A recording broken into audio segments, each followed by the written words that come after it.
हाँ, पथराव जहाँ ये चाहते हैं, आरएसएस जहाँ चाहती वहाँ होता है, जहाँ नहीं चाहती वहाँ कभी नहीं होता। जहाँ आरएसएस चाहती है पथराव वहाँ होता है। आप अवैध हथियार, कट्टा भारत में अवैध हथियार है, आपने उसके खिलाफ कौन सी मुहिम चलाई? आपका मुंह बंद है। आप लोगों में ये बात पैदा कर रहे हैं, ऐसे लोगों की गिरफ्तारी होनी चाहिए। दिल्ली के जंतर मंतर पे आप आए हैं, अतिक्रमण जो बुलडोजर चल रहा है उसको लेके गुंडागर्दी कहना चाहते हैं, क्या कहेंगे सर?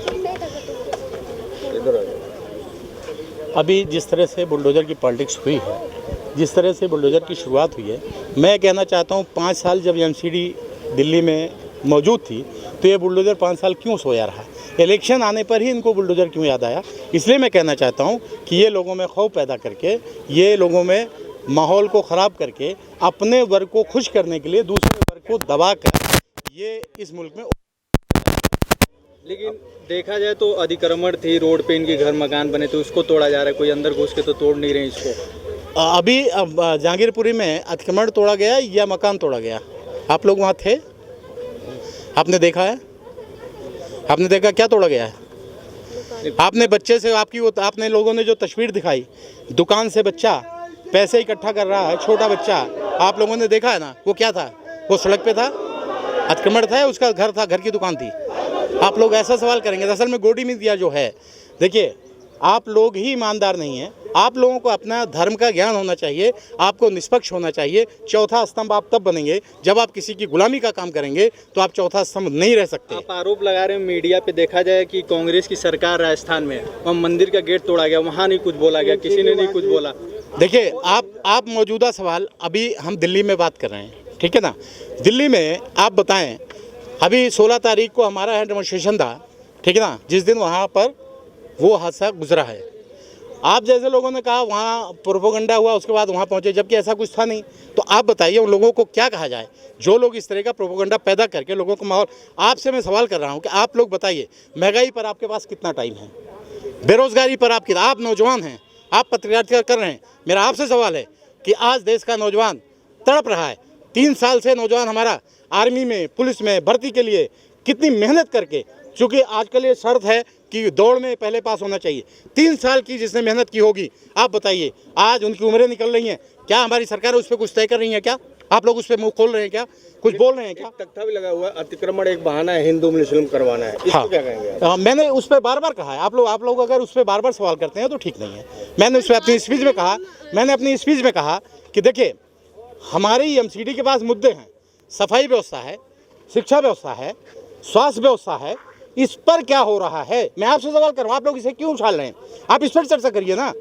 आप बात करें हम शाहीन बाग, बात करें हम मदनपुर खादर की, वहीं पर पथराव क्यों हुआ? और जगह भी तो अतिक्रमण हटाए गए हैं। हाँ, पथराव जहाँ ये चाहते हैं, आरएसएस जहाँ चाहती वहाँ होता है, जहाँ नहीं चाहती वहाँ कभी नहीं होता।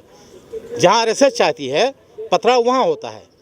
जहांगीरपुरी में जिस जगह ये हादसा गुजरा है, वहाँ से शोभा यात्रा 3 बार निकली, तीसरी बार ये घटना घटी है। अगर 2 बार उनको मौका मिलता तो पहले हो जाता, लेकिन 2 बार शोभा यात्रा निकली, मुसलमानों की तरफ से ऐसा कुछ नहीं हुआ, तीसरी बार हुआ। आप जरा सोचिए कि अगर होता मुसलमानों की तरफ से कोई ऑब्जेक्शन हो, पहले हो जाता। ऐसा नहीं है। ये वो जो मस्जिद के पास हुआ है, वहाँ पे पथराव किया गया, खुलेआम सामने आए हैं, मस्जिद से निकलते हुए हमला किया गया था। वो नहीं, आप ये बताइए, आप लोगों ने ही तो दिखाया था कि तलवार कट्टे इस तरह लहराए जा रहे हैं और मुसलमानों को गालियां दी जा रही हैं कि काटे जाएंगे। आपने वो देखा ना? अगर अपने बचाव में कोई पत्थर भी नहीं उठाएगा, आप लोग क्या कर रहे हैं? आप लोग ईमानदार क्यों नहीं हो रहे हैं? किसी को मारा नहीं, धमकाया नहीं, माने बात नहीं करी, किसी को देखिए आप लोगों ने अवैध हथियार, कट्टा भारत में अवैध हथियार है, आपने उसके खिलाफ कौन सी मुहिम चलाई? आपका मुंह बंद है। आप लोगों में ये बात पैदा कर रहे हैं, ऐसे लोगों की गिरफ्तारी होनी चाहिए। वो कट्टा आज यहाँ लहराया जा रहा है, कल रास्ते में आपकी जेबें काटेगा। आप समझिए, आप लोग क्यों चुप हैं इस पर? आपको इस पर चुप नहीं रहना चाहिए। ऐसे लोग ही समाज के दुश्मन हैं। आप बताइए, भारत के संविधान की धज्जी उड़ाई जा रही है, भारत में अवैध हथियार लेकर सड़क पर अगर चला जा रहा है किसी जुलूस में, आप लोगों का मुंह बंद है, आप उस पर कुछ मुंह नहीं खोलना चाहते। ऐसे लोग ही डकैती करते हैं, ऐसे लोग लूटपाट करते हैं, आप उनको संरक्षित कर रहे हैं। आप पत्थर पर इतनी बड़ी चर्चा कर रहे हैं। अफसोस है मुझे। सर एक सवाल और है कि पिछले 2 महीनों में कम से कम ये तीसरा प्रदर्शन जंतर मंतर पर एसडीपीआई का है जी क्या आपके साथ और कोई पार्टी खड़ी नहीं हुई इस मुद्दे पर? नहीं, इस पे हमने किसी पार्टी से इस पर बात नहीं की। दूसरे लोग अलग अलग प्रोटेस्ट किया है। अभी मुझे पता चला कि आयशा वगैरह ने मेरी लेफ्टिनेंट गवर्नर के यहाँ प्रदर्शन किया था, लोग कर रहे हैं। अभी ये शार्ट टाइम में हमारा था, इसलिए हमारी बात नहीं हो पाई है। लेकिन आगे हम लोग इस पर पूरी कोशिश करेंगे कि इसमें हमारा एक प्लान है कि हम जो इस तरह की सेकुलर जमातें हैं उनसे बात करके उनको साथ लेकर मुल्क में पूरी मुहिम चलाएंगे।